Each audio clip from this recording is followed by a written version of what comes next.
What's going on, guys? It's your boy Mr. Philly, the booty licking man from all of the lands. Hopefully all of you guys are getting that content straight into your hands. So if you like this video, don't forget to like, comment, and subscribe. You're gonna get all the juiciest sniping gameplays and whatever else. I mean, I kind of post whatever I want, right? That's just what I do. It's like whatever I want to do, I do, because it's my YouTube.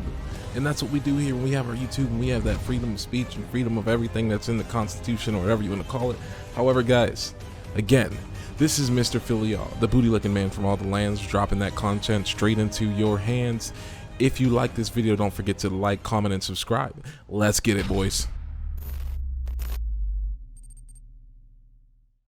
What's going on, guys? It's your boy Mr. Philly. I'll bring you guys that juicy content today. So guys, I'm grinding for the OBRC, trying to get that content popping out in the way that I enjoy and love to do content. So I go for clips. I hit some pretty good clips, but for the most part, I love speaking to people. I love bringing out commentaries. I love these types of things, and I love gameplays. So on this channel, again, you're gonna get gameplays, you're gonna get commentaries, you're gonna get everything in between, and I'm gonna focus less on the clips and the montages and things of that sort. I do hit them, but that's not what I'm gonna be doing here too much. So guys, today I wanted to talk about two topics, and this is not necessarily a news reporting, but this is my personal opinion surrounding two persons, I guess two particular high profile people within FaZe clan. So one of them was FaZe Barker, one of them was, I believe, FaZe Rain. So for starters, the FaZe Rain situation, apparently he sent out a bunch of tweets to different people in FaZe, and you know, his following, explaining how he was in a lot of pain mentally and he needed assistance and help with different things, and he wasn't getting the help from the team that he was in, and he's saying that they weren't out there for him, his friends were fake and this and that, and you know, kind of going on and on and on. The other situation was actually with another gentleman by the name of FaZe Barker. So apparently Barker was accused of asking for, you know, sexual pictures from a 16-year-old. And the situation behind this, you know, I'm going to explain in depth. I'm not going to say that I agree or disagree with the situation, but I'm going to give both sides as an explanation. Guys, so apparently he was accused of that, and then, you know, there were some pictures of messages where he said, hey, if you don't send me the picture, I'm going to cut myself. You know, so basically saying he's going to kill himself or harm himself if she didn't send the picture. And it was a very interesting topic. But guys, first I'm going to start off with the FaZe Barker situation. This situation is unacceptable. But what I will say is that there's multiple levels that you can look at this. The first level that you can look at this, and guys, I'm playing some freaking hardpoint, but you're not going to be seeing that gameplay right now, because right now you're going to see another gameplay of a game I dropped earlier. But I'm playing some hardpoint and shipping right now, so if you hear some clicking, excuse me for that. But guys, FaZe Barker situation, so someone came out and said, hey, you know, my name is so-and-so, and FaZe Barker was sending me, sending me pictures, wanted me to send him pictures, and I didn't want to send pictures, and he did the same thing with some of my friends, right? So guys, I want to note a couple things here. The first thing that doesn't, and this is just me being a person that, you know, African-American person that, you know, a lot of times, you know, African Americans will come into these situations where they are accused, especially when they're dating the opposite sex. They will come into these situations where they're accused, and that's why, you know, some parents even say, hey, I don't want you dating so-and-so because of whatever, because, you know, those accusations happen, and a lot of times African-American men go to jail for a long time. So my personal, you know, I guess basis of image on this situation is more or less how I was taught to be, you know, how I was raised. So what I'll say is there's a couple things that point out to me here. Number one, when I scroll through the images, and I might be able to put some screenshots up here, I'll see. When I scroll through some of these messages here between the two of them, what stood out to me was that some of the messages, the girl was actually flirting back, right?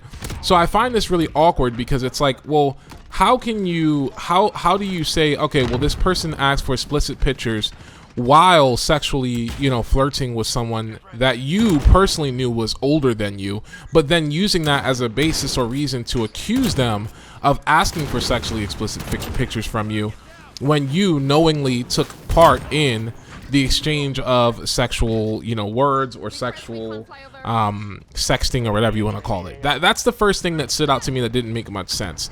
The second thing that stood out to me in this situation was, and I quote, she said, yeah, so he was doing the same thing to me and my friends, right? So apparently I guess Barker was using some type of communication that was for people that were depressed and going through things. So the purpose of the app was to not mingle, but to conversate with people who were going through the same mental issues or mental problems or concerns that they were going through. And at some point, somewhere in that, time period of them conversating on there, having conversation on there, he had conversation with the girl's friends. So out of all the people in the world that could have been on that app, magically all of her friends too were in contact with this what do they call a creep? So this creep, this creep, FaZe Barker, who I'm sure lives one state, was all of a sudden, out of all the thousands and probably millions of people in the world, this guy was on there and communicating with another one of her friends. In what world? How does that work? It's like if I'm on Tinder or something like that, right? Tinder's localized, right? So if you're on Tinder, it's localized. So if you're swiping on Tinder, the likelihood of you meeting someone local, over and over again that might know each other is higher, but it's still a very slim chance that you'll swipe someone that has a friend on there and swipe them too, unless they live in the same city. There's so many different states in Maryland, right? So the same thing with this application. It's like, well, how did all your friends go to meet up with him? And if you knew that was your friend, why would you advocate for your friend having conversation with someone that you've just accused of asking or requesting sexually explicit pictures from you at the age of 16? When you were already uncomfortable with the situation to begin with? Why would you allow your friends to, or why would you even entertain your friends or allow your friends to entertain this guy? That doesn't really make too much sense to me. So we have two things here. You allowed your friend to go talk to this guy over age and flirt, and you did the same thing, but then you turned around and accused. This is my personal impression here, guys. I'm sorry if you don't agree, but I personally think that what happened here was they, for whatever reason, found out that he was FaZe Barker and he had a very large following on social media, vice versa. And due to that, they felt that it would be kind of a clout move to accuse this guy of requesting sexually explicit pictures. What I will say is this: in a bunch of different states in the state of Maryland, the state of the age for consent is 16 years old. So which means that, a person at the age of 16 can sexually partake in sexual activities with another person that is of the age that he was at legally, if they agree to do so. In this case, he was kicked from FaZe Clan, right, for requesting this. Now, he asked for the pictures, but he didn't actually receive the pictures. And I want to also note that in the state that they were in or communicating in, the legal age for sexual activity is 16. So by law, he was not wrong. Now, from the public eye, it may look, this is weird, this is creepy, yes. But in FaZe Barker's sense, he should say, hold on, wait a minute, I should call a lawyer because I was just dropped from an organization taking away from money in my pocket for something that is legally allowed in the state that I currently live in.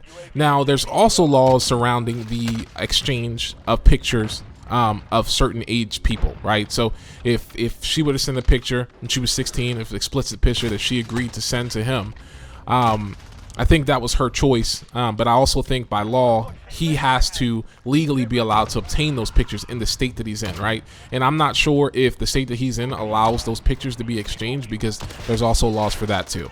So guys, that's my take there. I think there was some foolery there, some finagling going on there. It's unfortunate that FaZe Barker was removed or dropped from FaZe Clan. He did a lot of the, montage, a lot of the big team charges for FaZe Clan, and it is sad that he was dropped from FaZe, but I hope to see that he continues to put out some good edits and hopefully doesn't tarnish his name too much. But there are always multiple perspectives, guys, to look and multiple angles to look at problems, and I think it's important to not only look at the accuser, but look at the full allegation, the full situation within the situation. So moving on to the next topic, guys, we had FaZe Rain. So FaZe Rain posted a bunch of different things, different items online, and I believe it's FaZe Rain discussing, his mental health. He was saying that, FaZe Clan wasn't looking out for him. He was doing everything on his own. He didn't have a support system. He was struggling. He had these demons. What I will say is this, guys. There's a system of repetition here, right? And I'm no psychologist. I didn't go to school to study psychology. It's not me. It's my girlfriend. But, one thing I will say is that in this world that we live in, it is never healthy to sit inside all the time, right? And what's going to happen is you're going to get a lot of people, and I'm just going to use COVID-19 as an example. You're going to get a lot of people that come out of COVID-19 and they're going to have a lot of mental issues. There's going to be a lot of people mentally that are just inept, because what you're doing is you're sitting in house, you're not being socially active with anyone, and you can't go out, you can't exercise, you're not doing anything. And that's essentially what people do. They lock into this video game. They sit down all day. They don't work out. A lot of these guys don't work out. They're grinding for this team every day. They don't know how to engage with women, so they do these weird tactics to engage with women. And you would think, oh my gosh, it's FaZe. He can get any girl he wants, but that's not the case, right? That's not. It's just because he's in FaZe as a video game doesn't mean he's going to get every girl he wants. So what this creates is it creates weird people. Unfortunately, guys, that's just the notion here. It creates weird people. And I'm going to give an example. I spent a lot of time in my younger years, playing video games. I played a lot of video games when I was younger. And what it did was I was unable for a long time to go out and socialize with people. I couldn't look people in the eyes. I wouldn't be able to look people straight when they would talk to me. I couldn't walk up and have conversation with people. I was afraid to have conversation. And it took me a long time to adjust to the person that I am now as a personable person that kind of plays video games on the go here and there, to evolve into a position where socially I'm not affected anymore by the fact that I, play video games sometimes, and the fact that I'm behind the screen, because now I can socialize with people on Xbox, and I can also go out in the business world, make connections, work some great jobs, have great communication skills, and kind of foster in life. But I will say that from a friendship perspective, I do think socially me playing video games kind of took me a step back. Playing for so long, as far as the amount of people that I have in my friend circle now, I don't have that many friends. And a lot of that is due to the fact that I did have friends, but I had them on Xbox. And, those people grow up and people stop playing Xbox, and I don't talk to those people anymore. So people that I essentially grew up with on Xbox are no longer here, right? So not everyone gets this dream scenario where them and their friends all grow up and get in FaZe and soar, and they get big and they make money off of YouTube and gaming. So what happens is you have a gaming persona, and you take that into the real world, and people don't give a shit. They only see that you make money, and they only see your status, and you get fake people, and you get into situations where you're not happy and you're not fulfilled, and that's kind of where Rain's at. And for those people that attacked him, there were some people that attacked him, saying, oh, you have this and you have this, you got Bugattis and you got this. Look, we all want something out of life, right? There's certain things that I desire and I want in life. I have right now, I got a Mercedes coupe, and I want a muscle car. I want, we want these things, right? And we aspire to have these things. But I think there's a difference between the two. I think everyone in this world would rather have a, regular, maybe $60,000, $70,000 job, and a nice car and some amazing friends, than to have millions of dollars and a bunch of fake friends, where that these people are fake, but you have to continue living your life as if they're not fake, just because you want to have people around you.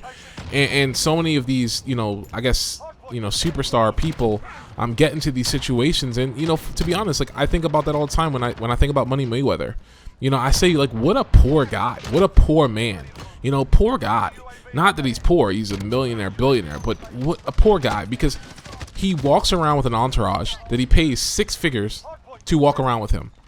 Literally, he pays a lot of them 6 figures to walk around with him and to basically be the person, his butt of every joke, and his crew. And what it creates is he has to really literally pay kind of to have a circle around him.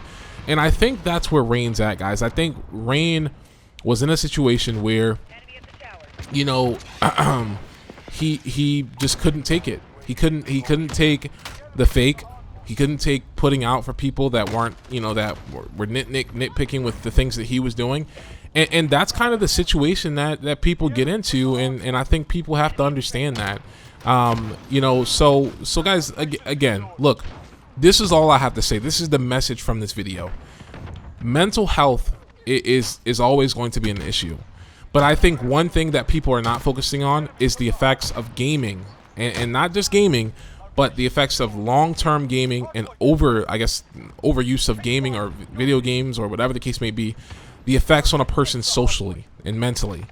It has a very negative impact if you don't have a good social life balance with your video games, because you so stuck in the house that you kind of inherit this weird vibe to you. I don't know if you've ever seen kind of like a nerdy person, right? And they're very awkward and they're very off-putting. Like, they kind of intimidate you, but they don't intimidate you because they're a scary person. They intimidate you because they're awkward, right? And I'm not saying that all nerds are awkward or intimidating. What I'm trying to get at here is a lot of people that are stuck to video games and that's their life. They have this very weird social atmosphere to them that's very uncomfortable, right? And I think a lot of that comes from gaming and comes from not being outside and comes from not engaging with real people. And I think it's important that you do that. So for those of you guys that are out here and you're grinding for these teams and you're doing this and you're doing that, you guys have to understand that there's a lot of gamers, Zergriz, FaZe Ramos, all these guys. I mean, do you think they wouldn't have millions of subscribers right now? Maybe some of them regret it. Maybe some of them regret not playing, but they also didn't want to sit on their ass every day and play video games and make content. And some people think, oh, that sounds like so much fun, but that's not always the case, right? Some people want to get out and have a social life and live and have fun. And for some of those people that don't do it, you get these FaZe Rains, you get the FaZe Barkers, because not only is there a sense of entitlement due to their image in the gaming community, but they also lack social skills because socially they're so used to video games and they don't really have real friends outside because they are using them or piggybacking off of them based on what their image is based on the gaming community, guys. So keep an eye out for that, guys. Pay attention, focus on your mental health, focus on yourself, focus on your health, work out, get out and run. Don't sit on your ass all day and play video games, guys. It's very detrimental to your health, and you don't want to end up in situations like FaZe Barker and FaZe Rain. Even though the FaZe Barker situation is arguable, I still think you don't want to get into situations like that, guys. So again, this has been another talk from Jay. I'm out, guys. Oh, I'm sorry. Jay is my other channel, guys. Sorry for that. This has been another talk from Mr. Philly, y'all, the businessman that games. Have a good one, guys. I'm out.